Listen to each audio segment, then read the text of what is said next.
फिर से हाजिर हैं आप सभी के बीच बहुत ही दर्द भरा गाना लेकर, भोजपुरी का बहुत ही दर्द भरा गाना। तो आप सभी से अनुरोध है कि उस गाने को सुनकर जाइएगा। और हाँ दोस्तों, मेरे द्वारा लिखे गाने आपको पसंद आते हैं और आप भी अपने मनपसंद के गाना लिखवाना चाहते हैं भोजपुरी में, तो कम से कम चार्ज में आप हमसे लिखवा सकते हैं। स्क्रीन पर नंबर शो कर रहा है, आप हमसे संपर्क कर सकते हैं। तो चलिए उस गाने को सुनते हैं जिस गाने को इस वीडियो में लाया। नाजुक दिलवा टूट गइल बा,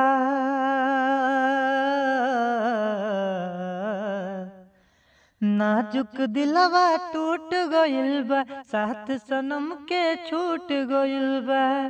अरे बनी बदनसीब हो, लिखल विधाता हमर कैसन नसीब हो, लिखल विधाता हमर कैसन नसीब हो। रूह के नया सू अब बहे दिन रात हो, एक बेवफा दिल पर कोइले बड़ी घात हो। रूह के नया सू अब बहे दिन रात हो, एक बेवफा दिल पर कोइले बघात हो।